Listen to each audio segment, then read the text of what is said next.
এটা গণতন্ত্রে হালাল কাজ, এটা কোনো সমস্যা নাই। প্রশ্ন হচ্ছে আপনি এটা সীমানাটা জানবেন কিনা। সীমানাটা হচ্ছে যে আপনি জাতীয় শত্রু যেন কোনোভাবে পুনর্বাসিত না হয়, এটার একটা সীমানা থাকতে হবে।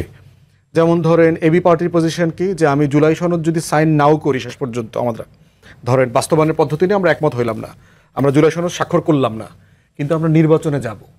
অন্তর্বর্তীকালীন জুলাই সনদ স্বাক্ষর না করে আপনি কি নির্বাচন, অন্তর্বর্তীকালীন সরকার যেভাবে নির্বাচন দেবেন এই নির্বাচন যাব, নির্বাচন বয়কট করব না। অনেক দল বলছে না যে পিআরএ না হইলে অথবা গণপরিষদ না হইলে তারা নির্বাচন বয়কট করবে। আমরা মনে করি এবি পার্টির পজিশন হচ্ছে আমরা নির্বাচনে যাব, বিএনপির সাথে যেখানে যেখানে দ্বিমত করা দরকার ন্যাশনাল ইন্টারেস্টের জন্য আমরা দ্বিমত করব, কিন্তু নির্বাচন হচ্ছে বটম লাইন। কারণ আমরা বোধ করছি এস আলম আর শেখ হাসিনা মিলে ইতিমধ্যে পরিকল্পনা করছে, হাজার হাজার কোটি টাকা বিনিয়োগ করছে এই অন্তর্বর্তীকালীন সরকারকে আন্ডারমাইন করা, নির্বাচনটা বানচাল করা, ন্যাশনাল সিকিউরিটি হুমকি তৈরি করা, নিরাপত্তা হুমকি তৈরি করা, কেওয়াস লাগানো, সবকিছু। এমনও সম্ভাবনা হতে পারে, ধর এই ধরনের সিচুয়েশন কি হতে পারে, একটা অ্যাডভাইজার ধরেন আনপপুলার সাম রিজন, কোন একজন অ্যাডভাইজার তাকে অ্যাসাসিন করলো, খুব হাই প্রোফাইল কিলিং করতে পারে। আওয়ামী লীগের ইতিহাস আমরা যারা জানি যে নিজের নেতাকর্মীদেরকে নিজেরা খুন কইরা সেই লাশ নিয়ে মিছিল করে বিএনপিরে বিব্রত করছে, বিপদে ফেলাইছে, এরকম ঘটনা কিন্তু আছে। আপনারা শুধু মজিবুর রহমান এন্ড্রুর বই পড়েন, হারুন ভাইরা লম্বা সময় পলিটিক্স করতেছে। আওয়ামী লীগ একটা ক্রিমিনাল অর্গানাইজেশন, সে যে কি করতে পারবে দেশের বিরুদ্ধে, এদের সবাই ৭১-এর ব্যবসা করছে না। ঢাকা আগরতলা মুজিবনগর বইটা পড়েন, আওয়ামী লীগের এমএলএ সে মহাইমান সাহেব তো পরিষ্কার করে বলে দিয়েছে জহির রায়হানকে কেন মারছে। গুমের প্রথম শিকার তো বাংলাদেশে তারা।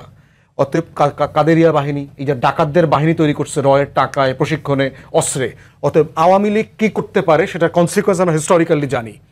এই জন্য এবি পার্টির পজিশন ভেরি ক্লিয়ার, নির্বাচন, অন্তর্বর্তীকালীন সরকার, professor Yunus, whatever the situation. বিএনপির সাথে আমাদের শতভাগ বিতর্ক হবে, রাজনৈতিক বিতর্ক, দ্বিমত করব, যা যা করা সব বলবো, কিন্তু নির্বাচন অন্তর্বর্তীকালীন সরকার যে ডেটে যে মাসে করবেন আমরা নির্বাচনে যাব।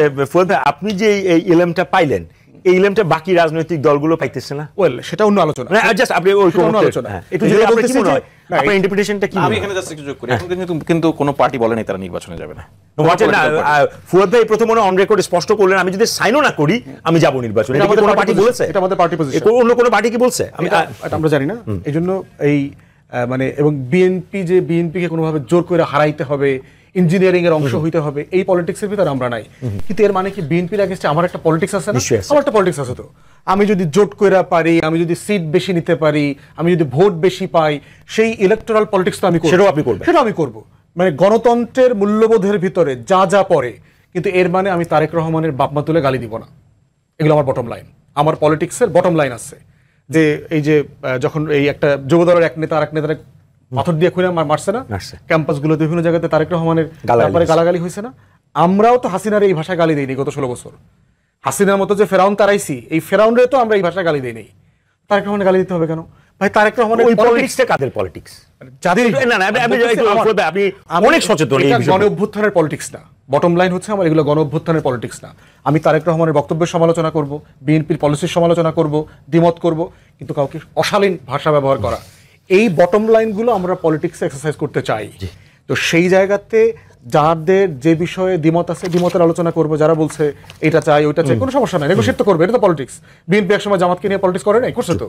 আবার বিএনপি জামাতকে বাদ দিয়ে দিছে, সেই পলিটিক্স তো করছে, সংসারও করছে, তালাকও দিচ্ছে, সবই করছে। আবার তার বিরুদ্ধে আবার আজকে ৭১-এর পরাজিত শক্তি, দোষর সব বলতেছে, ফাইন, বলুক, এগুলোই তো পলিটিক্স। এখন প্রশ্ন হচ্ছে আমরা যেন আমাদের সীমাটা সবাই মাথায় রাখি, দেশের ইন্টারেস্ট যেন কোনোভাবে কম্প্রোমাইজ